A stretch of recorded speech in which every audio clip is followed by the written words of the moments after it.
Hello everyone, আসসালামু আলাইকুম। কেমন আছেন সবাই? আশা করি ভালো আছেন। আজকে ইয়ামাহা শোরুমে চলে আসছি। কয়েকদিন আগে ডিসাইড করেছিলাম যে বাইক কিনবো। তো এর আগে একটা বাইক চালিয়েছিলাম, এবার সে বাইকটা পরে সেল করে দিয়েছি।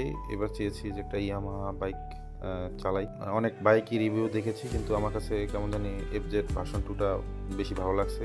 বাইকটা কেনার আগে ইউটিউবে অনেকগুলো ভিডিও দেখেছি, এই বাইকের রেসপন্স ভালো, তো যার জন্য সব জল্পনা কল্পনা শেষ করে এই এফজেড ভার্সন 2টা নিলাম। এবং এবার এফজেড ভার্সন 2 এই নতুন একটা কালার আসছে, নতুন স্টিকার দিয়ে। তো এই কালারটা আমার কাছে বেশ ভালো লাগলো। আর আমার কাছে আগে যে বাইকটা ছিল ওই বাইকটা লাল কালো, এবারও সেই লাল কালো স্টিকারই দেওয়া। তো ওই গাড়িটা শোরুম থেকে নামিয়ে এখন গাড়িটাকে নতুন করে ফিটিংস করতেছে এই সার্ভিস জায়গায়। তো গাড়িটার ওই একটা আপাতত হুক নিলাম। তবে পালসার, আরটিআর এবং ওই এক্স ব্লেডের যে গাড়িগুলোর ওগুলোর হুকের সিস্টেমগুলো একটু ভালো, আর এইগুলোর হুকের সিস্টেমগুলো একটু ঝামেলার। কিন্তু বাইক চালিয়ে বেশ ভালোই কন্ট্রোল আছে এবং চালিয়ে অনেক মজার। তো সব চিন্তা ভাবনা করি এই বাইকটা নিয়েছি। এই বাইকটা এখন সব ঠিকঠাক করছে। তো আমি ওয়েট করতেছি এই বাইকটা কাজ শেষ হয়ে গেলে বাইকটা নিয়ে বের হবো। তো বাইক কিনে চালালেই হয় না, বাইকের কিছু নিয়ম কানুন আছে।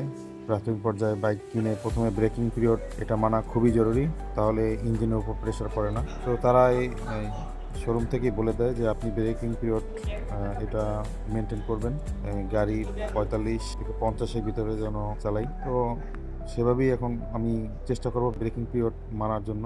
আর প্রতি 300 কিলোমিটার পর মোবিল চেঞ্জ করতে হবে। যেহেতু ব্রেকিং পিরিয়ডটা 2000 কিলো থাকে, তো 2000 কিলোর ভিতরে 300 কিলো চালিয়ে তারপর মোবিল চেঞ্জ করতে হবে। পরের বার আবার এরকম 400 কিলো চালিয়ে, এভাবে যদি মোবিল চেঞ্জ করে এবং ব্রেকিং পিরিয়ড মানা যায় তাহলে বাইকটা স্মুথ হবে, ইঞ্জিনের সাউন্ডটা খারাপ হবে না। আমি বাইকটা নিজের সন্তানের মতোই অনেক যত্ন করি। তো এভাবেই আমি বাইকটা নিয়মিত সার্ভিস করানো এবং এই যে বাইকের যে খুঁটিনাটি যে সমস্যাগুলো এগুলো সলভ করি।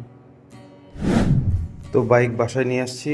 এই এই হচ্ছে বাইক। তো বাইকের এখনো টুকিটাকি কিছু কাজ বাকি আছে, যেমন এখানে একটা পাদানি আছে, সেই পাদানিটা এখনো লাগাইনি, এটা আগামীকালকে লাগাবো। আর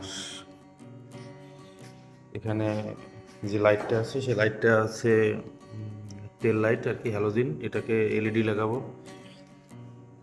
তারপর এখানে একটা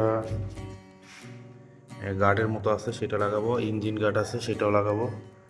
তো এইভাবে কিছু মডিফাই করা লাগবে, তারপর বাইকটাকে একটু পূর্ণাঙ্গ রূপ দেবো আর কি।